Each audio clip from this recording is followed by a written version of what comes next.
Hey, welcome to Kevin's Cooking Show. Today we're going to make Greek meatballs. Tikanis, kala. That's all I know. Yes, I'm half Greek and half Irish. If I was French and Greek, I'd be a freak. But that's actually from the I Love Lucy show. How I remember that, I don't know. But anyway, because I don't have the perfect setup for videotaping my extravaganza cooking shows, this is all I got right now until I get more advanced. Also, I'm jobless and pose ended and I don't have a job. So if anybody knows anything, let me know. Otherwise, I'll be cooking. So today we are making Greek meatballs. Now, to make a Greek meatball, you get a pound right here. I already did it for you, so you don't have to worry. We got a pound of chopped meat. This is chuck because we want the fat, and it's cheaper. The chuck meat, and then we got a half a pound of ground lamb. So basically, when people think a Greek meatball is, all lamb, it's not. The lamb might be too gamey and too strong, so you want to cut it a little bit with the beef. And I'm actually following this recipe here. If you could see, Greek meatballs. Keeps moving. Here we go, Greek. Here's the title, right here. Beautiful pictures, right here. Paleo Greek meatballs. I actually bought the tzatziki. I'm not going to make the tzatziki, although I love tzatziki. It's just too complicated. Already I'm making the Greek meatballs, and that's enough for you. All right, so here we go. This is what I did so far to move things along. So the recipe requires, first off, a tablespoon of olive oil, virgin olive oil, and I put that in the bowl. Then I put, hold on, 1 pound of ground beef chuck and a half a pound of the ground lamb with 1 pasteurized organic egg in there, and also now a 1/4 cup of grated chopped onion, which is gonna go into here. There you go. I actually put that in the Vitamix and it grounded it up very nicely, and then I had to chop it with my knife because I don't have a food processor. So if you want to send a food processor to me, that would be great. 2 cloves of minced garlic. I want to show you a little trick I did. I don't know where I learned this. I pick up a lot of shit and I learn things, and then either they go in my head or out my ass. So here, look. Here's what I do. I garlic press the garlic with my handy garlic presser, and everybody should own one. And I garlic press it, mix it with a little olive oil, and I have a nice olive oil here. It's Trader Joe's Greek olive oil. So, we're really authentic here. A Greek is making Greek meatballs with Greek olive oil. So look at this. You press the garlic and you get it all grounded up, and you mix it with a little olive oil, and then you put it in ice cube trays. So you have it ready whenever you need garlic. And I know people love garlic. Most people love garlic. If you don't love garlic, then turn this fucking thing off, because I love garlic. Okay, so one of these little cubies is probably about 3 cloves of garlic. So let's see what the recipe calls for. It calls for 2 cloves of minced garlic. So we love garlic, so look at that. Plops right in. Look at that. Look. Yep. Haha. It plopped right in. And then you just throw it back. Oh, I think 2 went in. But anyway, you throw it back in your Ziploc, and you put it back in the freezer. And you have garlic at the ready. And who doesn't want garlic at the ready? Really? Okay. Anybody except a vampire. Actually, I love Barnabas Collins. I used to come home from school, and 4 o'clock on ABC, I would watch Dark Shadows with, I don't know what my mother was doing. She might have been watching with me, but I loved Dark Shadows, and I actually wanted to be Barnabas Collins. And for my 10th birthday, I wanted a coffin. But that's another episode. So, you know, and I used to dress up in a cape and fangs and go outside and just be a vampire. And we used to play Dark Shadows with my friends. I think I got very claustrophobic once when they put me in a refrigerator box as a coffin, and it wasn't very fun.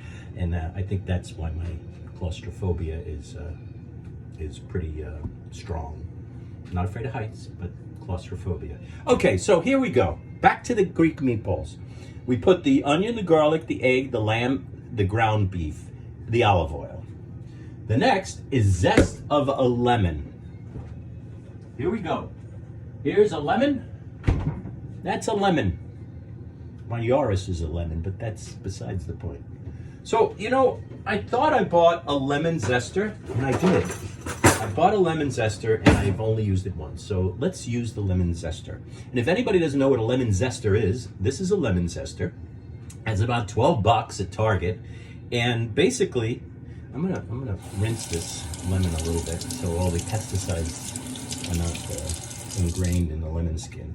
And zesting means you just zest, or you lightly stroke up and down on the zester. There you go. And as you can see, look at that. Look at that. The skin is being grated off. You know, this is like a lemon zesting, taking the tip of the skin. It's almost like a bris. You know, you're brissing the lemon. So I don't know if that's enough. Look, and then there's the bits right there, the lemon bits. You're gonna say, boy, this guy's got a lot of time on his hands. Well, I'm unemployed. So look, we're not stopping with the zesting because I love fresh lemon. And you know, they say you don't need vitamin C supplements every day. You don't need to take it because if you have fresh lemon or fresh lime or even orange juice, you can get your daily amounts of vitamin C by just having real lemon juice, and you don't need to take a pill and have vitamin C. I think that's enough. I forgot what it called for. So, and my window closed. Here we go. Yeah. One medium, oh, that's the tzatziki cucumber, no. Here we go. Oh God. Zest, a zest. Well, I think I zested out, so just says zest, doesn't say how much. All right, so there's the zester. We'll put it in the sink and wash it later. And there I have a unskinned, circumcised lemon. All right. Now, oh, this is great. So after the lemon, you do juice of 1 lemon, which is about 2 tablespoons. They let me know. So this is what we do now. We cut the lemon in half, and we get our juicing apparatus. Look, it's really for a lime because it's green, but there you go. You put your lemon right in there, and you juice. So let's see if this is really 1 lemon is 2 tablespoons. Here, I have this, and you're gonna see 1 lemon is 2 tablespoons. Oh, there you go. There. 1. That's 1 tablespoon. Look at that juice. Look at that juicy lemon. Juicy, juicy lemon. Juicy Florida like, but from Ecuador, lemon. You know what they say? When you get lemons, juice them.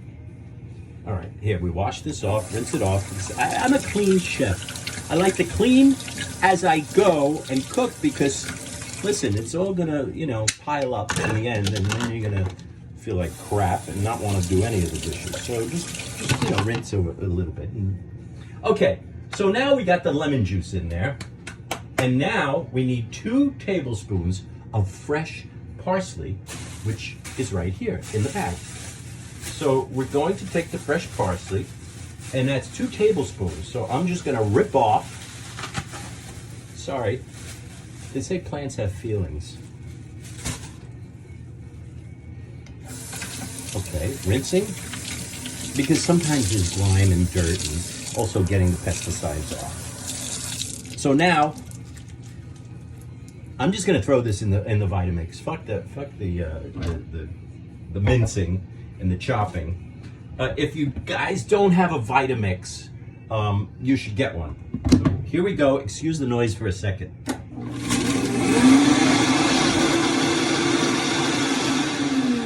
Okay, that's it. Look, done. Well, it's not really minced. So, you know, it started it, which is good. So we're gonna take that, and we'll take our giant knife, okay? Every kitchen should have a good knife. This is an okay knife. Here, I'll show you how you actually can do this.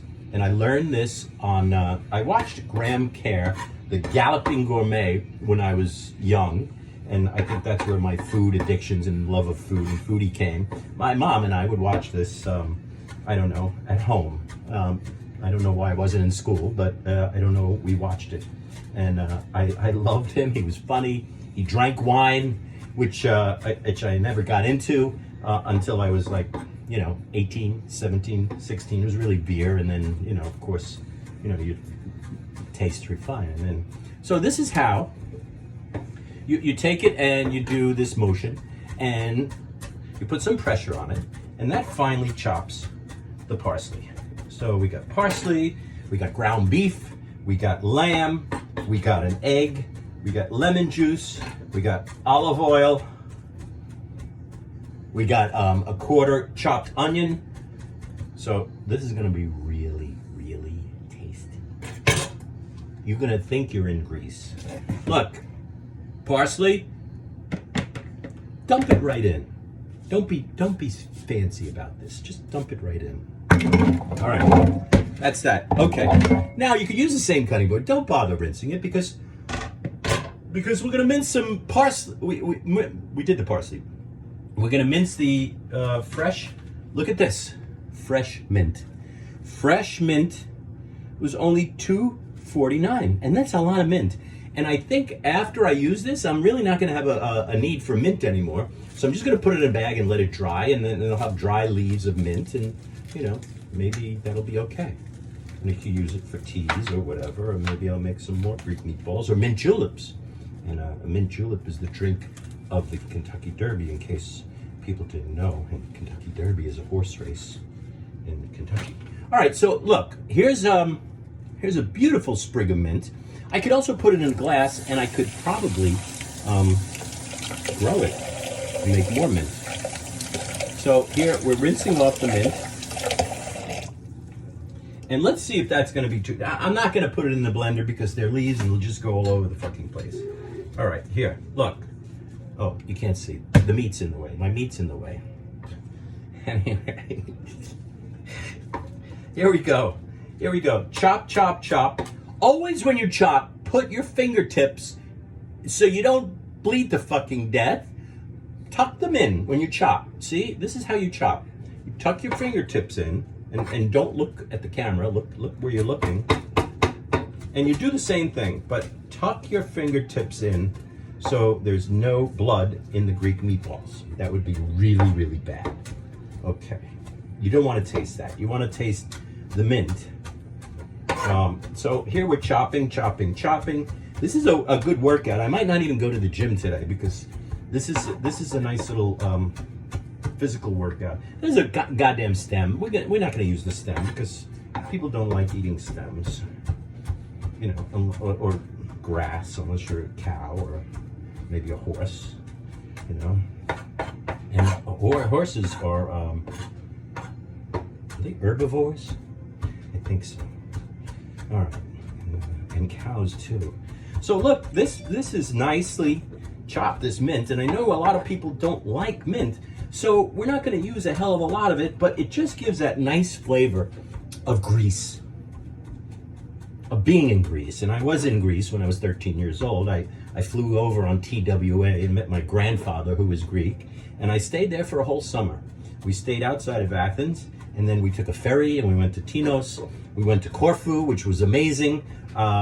I got to stay on a farm, a grape vineyard. I saw grape vineyards, I saw lemon trees, I saw lime trees for the first time in my life. Listen, there's none on Long Island, so, you know, it was an awakening for me. And I remember drinking wine and getting drunk at a Greek festival where they roasted a lamb outside, and then they served it like lamb and lamb guts, like intestines and kidneys on a brown paper bag, and you ate that and drank wine, and I remember getting drunk.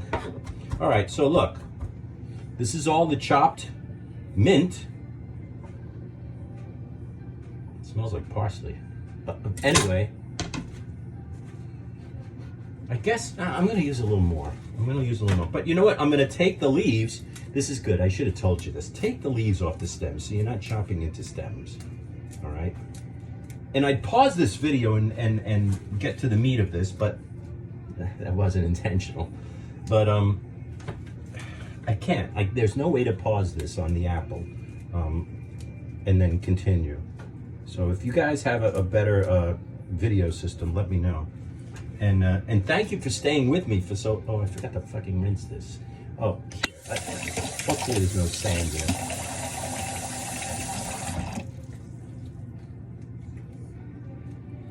Oh, that would be really bad. I'm gonna rinse these few leaves, because that would really suck to be biting into sand while I'm enjoying the Greek meatballs.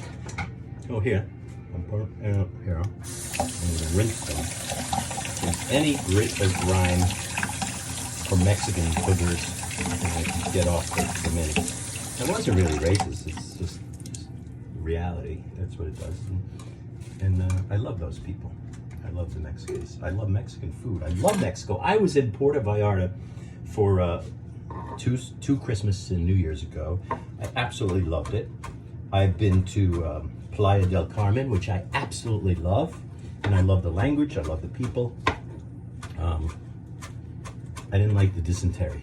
That was not good for the first couple of days. I had to go to a Walmart in Mexico and ask for medicine. And it kind of worked. And I think I know why I got it. Because I was drinking bottled water. It's just that I bought some fruit and vegetables, food on the street at a fruit market. And I think that's what did it. So be careful. You know, they say when you go to a foreign country like that and there's problems with the water, eat a lot of yogurt before you go, because that will neutralize your stomach with probiotics, and maybe you won't get Montezuma's revenge or anything like that. It's not a good thing.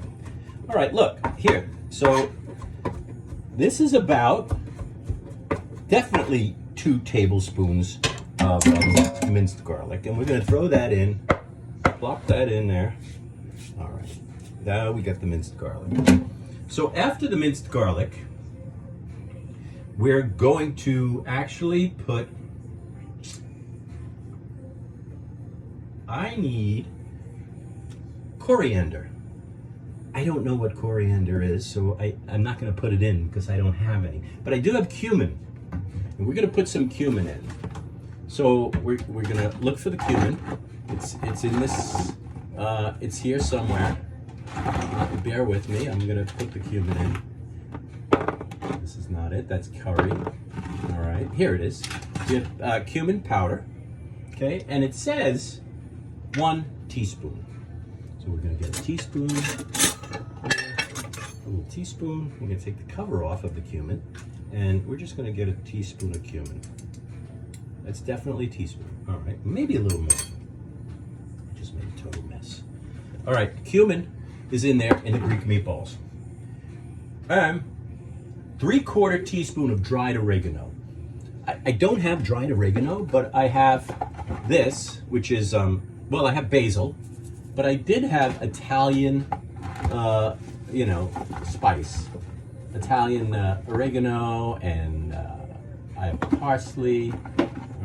Give me a second here. All right. Yeah, I should organize this spice cabinet a little more, especially if I'm going to... Look! Italian seasoning. Who needs it? All right. We're going to put dried oregano, but this is Italian seasoning, 3/4 of a teaspoon, so that's almost a teaspoon. That's really bad at that. There you go. And then, I did buy this fresh thyme a while ago. See, fresh thyme, and I didn't use it. Well, now it's in the sink. But look, here, I still have a little bit, and there's nothing like fresh thyme, but it actually dried, and now you just do that with it. You just crush the leaves a little bit, and you're left with the stems, and you got some fresh thyme in there too. And look, I got some fresh thyme leaves without the stems also, which I love thyme. Thyme is on your side. Name me 3 songs with the word thyme in it. I'll think about this while I'm cooking. I can't do too many. I can't multitask. So we have the oregano, Italian spices, 3/4 of a teaspoon of sea salt. Look what I got here. Look. Now, if you don't have sea salt, just get sea salt. Sea salt. Now, if this is really from the sea, I don't know. But it says 3/4 of a teaspoon. Again, I'm putting a whole teaspoon because I like salt. There you go. I'm going to put a whole teaspoon of salt. This is going to be awesome. All right, here we go. And 1/4 teaspoon of fresh ground pepper. Who doesn't love a couple of cracks of pepper? There's this one guy on Instagram. He's a cook, Flavor Flav or whatever. I don't know what his name is. And he always says, a couple of cracks of pepper. I fucking hate that. So anyway, I'm going to put some pepper.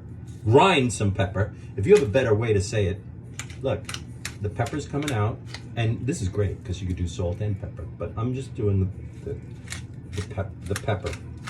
All right, because we like pepper. And you know what? I'm gonna be a little daring and put a couple of red pepper flakes, because you know me. I'm down with OPP, and I love red pepper flakes. Oh, those are cinnamon sticks. But I think I'm going to put a little cinnamon in too.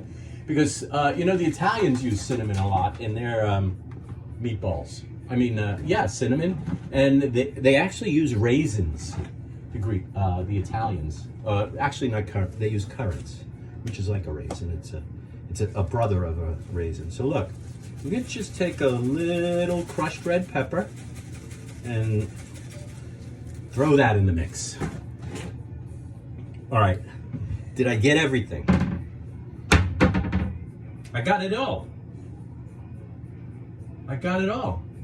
So now, you mix it up. And I washed my hands, so just get in there, get down and dirty. All right, we're gonna make this video in less than 30 minutes, just so you know. And hope you have that time, and I hope you're staying with me. So we're mixing the meatball mix up, the Greek meatball mix up. There we go.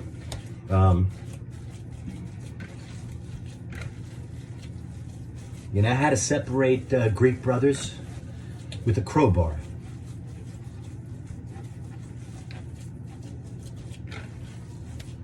That was bad. Anyway, look at how delicious. Well, it's not really delicious, but that was a wrong word. Look how it's coming together. Look at how it's all mixing good. You know, and I wanted to, since it doesn't have anything about breadcrumbs, which you should always use a little breadcrumbs in Greek meatball. I'm gonna rinse my hands quickly, and I promise this video will be over in 6 minutes, and then you'll get to see the finished product on a separate video, part 2. So we're gonna put some blanched almond flour as our breadcrumbs. And you know what? I'm gonna do something else too. So this is gonna rock your world. So we're gonna take a 1/4 cup of almond flour and put it in the mix. All right, almond flour. It's gonna add a little protein too, more protein and some more fat to the mix. Like we need more fat, but we're on a keto diet. So, and then check this out. You're gonna love it. You're gonna love it, love it, love it, love it. This is panko pork rinds grounded. So they're grounded, and these are a very good substitute for breadcrumbs. You could actually coat things with them too, like if you make a chicken parm or anything, you can do the egg wash and then put these panko breadcrumbs on. So I'm gonna do one